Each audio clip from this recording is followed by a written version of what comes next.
Hi, and welcome back to the Pajama Travel Club. I'm your host, Eric Weiner.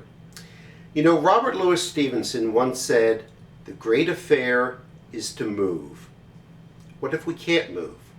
What if we're stuck in our house, stuck in our pajamas? I've been wearing the same pair of pajamas for 2 weeks now. Still fresh, sort of fresh. Anyway, we can't travel right now, and if you're like me, that's probably a problem in your life because you love to travel. Look, the safest thing to do right now is to stay home. But we can travel in our minds and in our pajamas. So I'd like to share with you another of one of my favorite places in the world, Kathmandu, the capital of Nepal.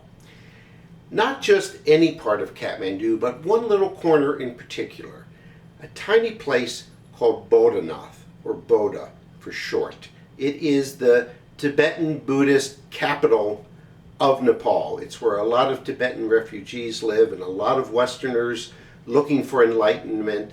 And I went there a few years ago researching my book, Man Seeks God, My Flirtations with the Divine, and I want to share with you a little bit of what I experienced. Bodhanath, Bodha for short, retains the self-contained coziness of a village. Life here revolves literally around a giant marshmallow. Well, that's what it looks like to me. A giant white marshmallow pinched at the top by a giant toddler and with two giant eyes painted on it. In actuality, it's a stupa, a Buddhist shrine, and those eyes are the all-seeing eyes of Buddha. At any time of day, hundreds of people are walking around the giant marshmallow. They always walk clockwise, never counterclockwise. Why? I don't know. But they just keep going and going, chanting mantras, kneading their malas, prayer beads, and twirling their prayer wheels.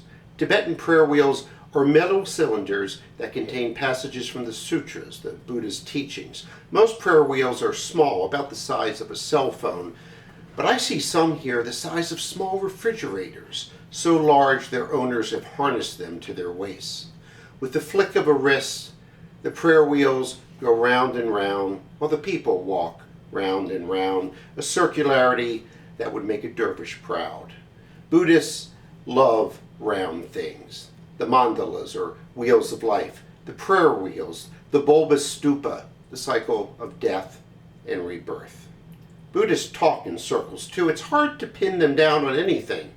Maybe that's why, as one American convert told me, the lamas are notoriously late and prone to changing their plans at the last minute. If everything is circular, including time, punctuality becomes a matter of perspective. You might be very late or very early. It all depends on how you look at it. I roll my luggage, more blessed roundness, across the pavement and think, yes, I like the circularity of Bodha. If anything, we in the West are too linear, too straight.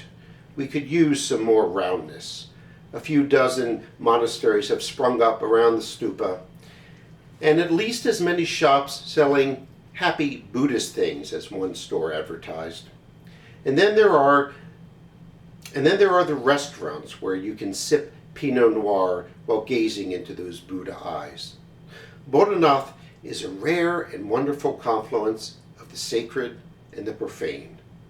I like it here. So here's wishing you some blessed roundness as we navigate these difficult straits in these tough times. I'll see you next time. You can subscribe to my YouTube channel to see further episodes of the Pajama Travel Club. Meanwhile, stay home, stay curious, and for God's sake, stay in your pajamas.